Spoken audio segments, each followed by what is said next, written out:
Assalamualaikum,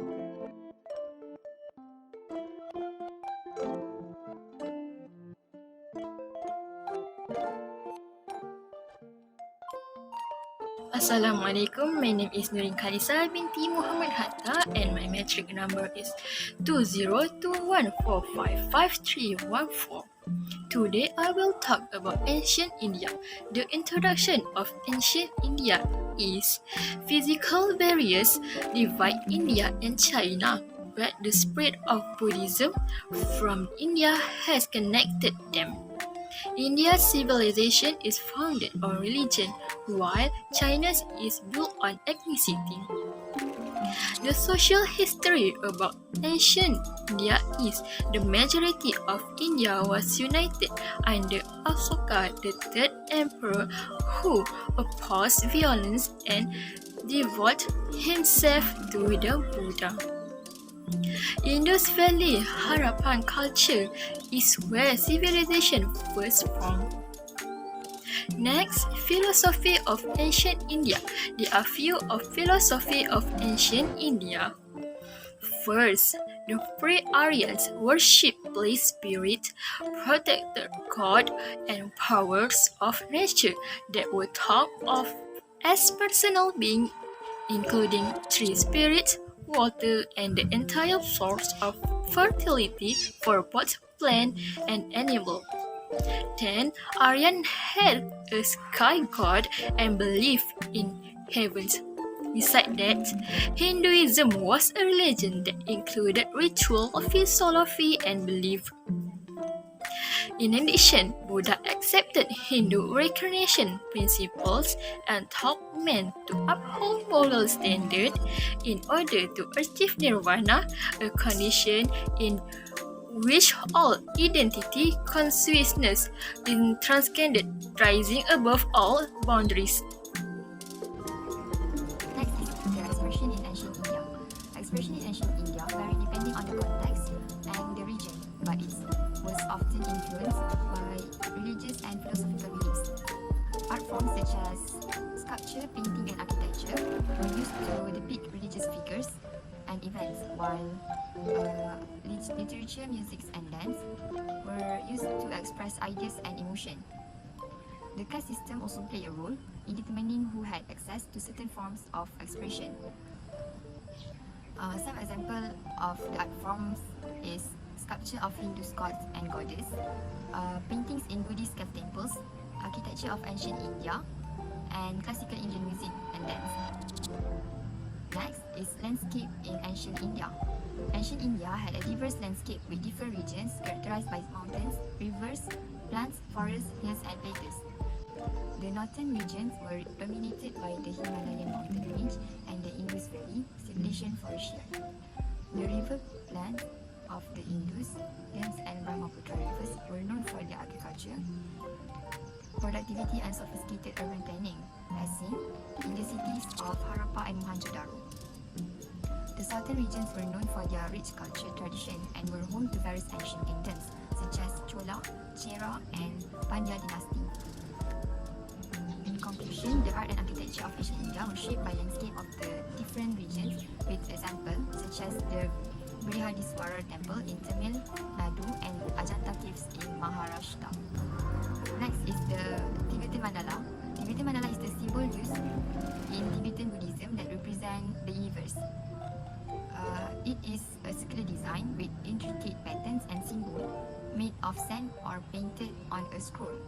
People use it for meditation to help focus their mind and reach enlightenment, and it also used in ceremonies to purify, transform negative energy.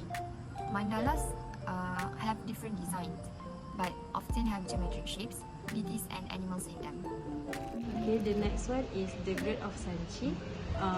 Sanchi is one of Indian concept of Pratibimba, which is reflection.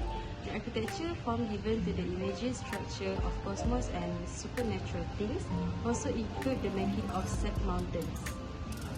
For Sanchi, Sanchi is 68 kilometers north of Bhopal in the state of Madhya Pradesh. In her location, the Genesis, flowering, and decay of Buddhist art and architecture during a period of about 1,500 years.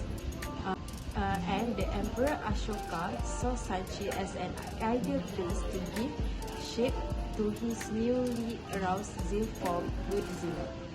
And the last one, Sanchi is quiet and meditative space located near of city Venisa.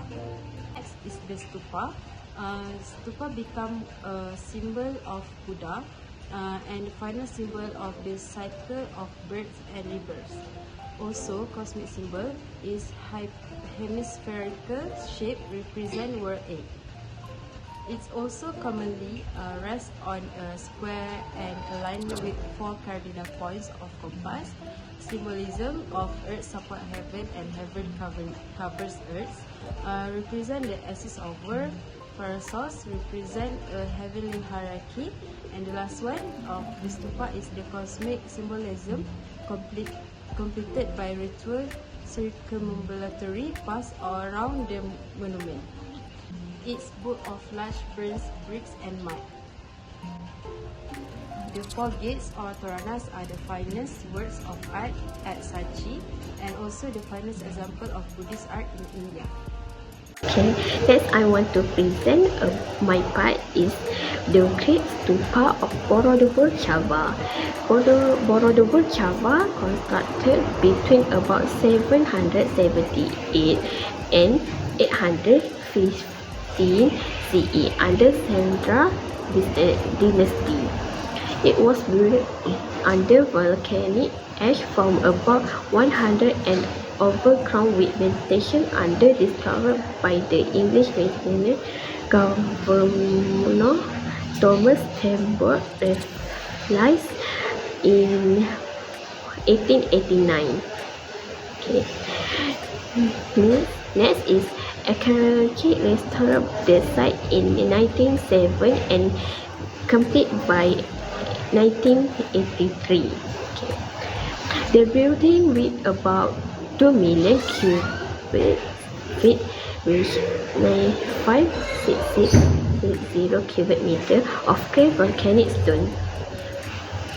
Next includes a small hill and is shaped like a stepped pyramid with three major levels, which is a square base. Second, a middle level of 5 square terrace and upper level of 3 circle terrace. Lastly, about Waichak. During Waichak ceremony, which occurs a year during a full moon, thousands of saffron-robed Buddhist monks walk in solemn procession of the Borobudur to commemorate the Buddha birth, death, or enlightenment.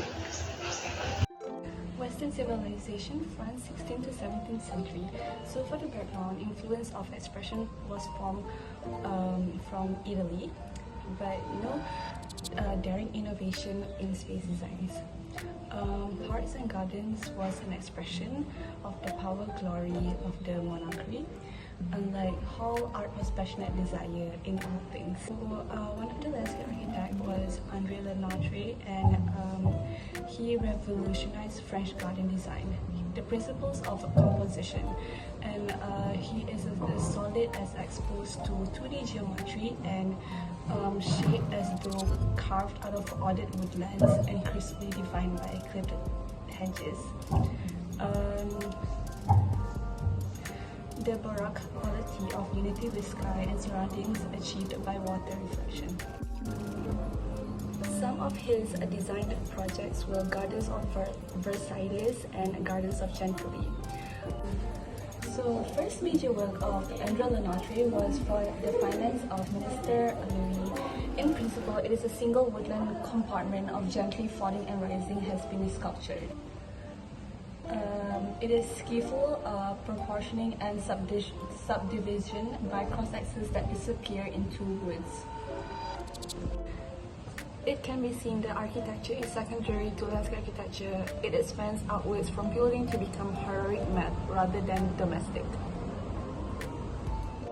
Some of his designed projects were Gardens of Versailles and Gardens of Chantilly. The many buildings attached to the chateau form a small town, and the whole complex is a magnificent monument. The garden facade is 575 meter long with various annexes dotted here and there, and a park which is several kilometers long.